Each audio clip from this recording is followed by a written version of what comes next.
Қайырлы күн қымбатты пайдаларына каналының көрермендері. Бүгін сіздермен қазіргі кезде хит болып жатқан өте дәмді ерекше тағам түрін жасауды үйренеміз. Буға піскен ет пен көкөністердің дәмі өте ерекше болып шығады. Сол себептен сіздерге міндетті түрде жасап көруге кеңес беремін достар. Арнаға міндетті түрде жазылып қойыңыздар, видеоның соңына дейін менімен болыңыздар. Ең алдымен мантоварканың астыңғы қабатына суық су құйып, жуылған етімізді салып, көбігі шыққанша қайнатып аламыз. Етіміз қайнағанша мантоварканың ішіне салатын етті видеодағыдай жіңішкелеп кішкене бөліктерге бөліп аламыз және де бір ыдысқа салып маринадтаймыз. Маринадқа тұз, бұрыш, кауапқа арналған дәмдеуіш, паприка және құрғақ чеснок қостым. Тұзды өзіңіздің етіңіздің дәміне қарай қосасыз. Етті қолымыздың көмегімен жақсылап араластырамыз және 20 минутқа қойып қоямыз. Бұл уақытта біз көкөністерді дайындаймыз. Тазартылып жуылған картопты жіңішке бөліктерге бөлеміз және етімізді маринадтаған сияқты дәмдеуіштерді қосып жақсылап араластырамыз. Тек қана бұл жерде картопымыз құрғақ болып қалмауы үшін қосымша өсімдік майын қосамыз.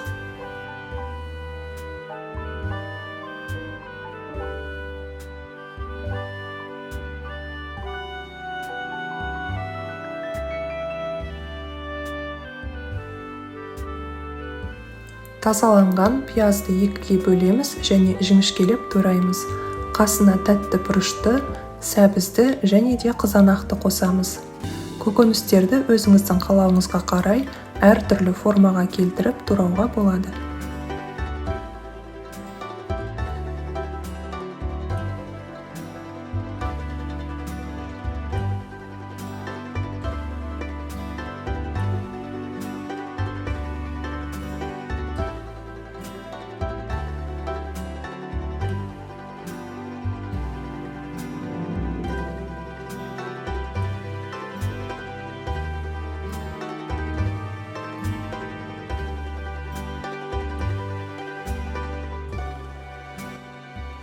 Бұл көкөністерге мен тек қана тұз, бұрыш және өсімдік майын ғана құйып араластырдым.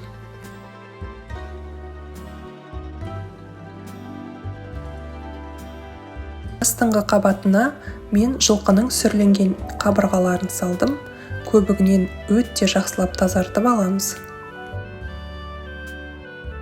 Мантоварканың астыңғы қабатына маринадталған сиыр етін және де картопты орналастырамыз.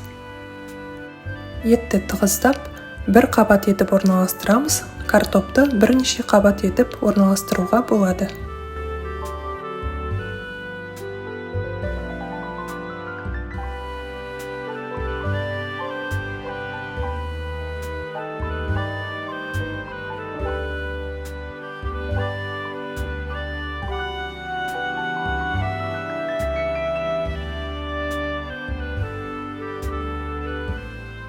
Мантоварканың екінші қабатына көкөністерімізді орналастырып, жақсылап жайып шығамыз.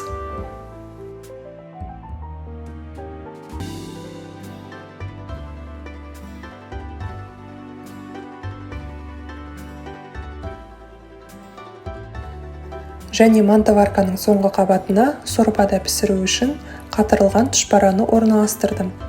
Сіз өз қалауыңызға қарай басқа сорпа түрін дайындасаңыз да болады. Тағамды қақпағын жауып, орташа отта 1 сағат пісіреміз. Осылайша 1 сағаттың ішінде 2 тағам түрін жасап шығуға болады. Күнделікті бір сарынды тағам түрінен жалыққан болсаңыз, міндетті түрде жасап көріңіз. Шынымен де өте ерекше дәмді болып шығады.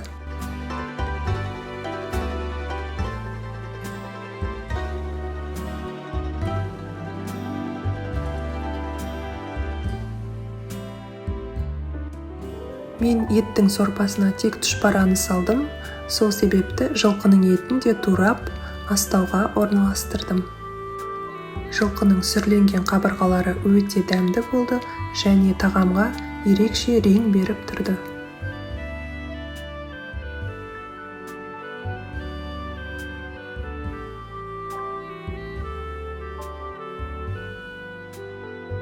Тағамның бетіне өзіңіздің қалауыңызға қарай әртүрлі жасыл шөптерді қосуға болады.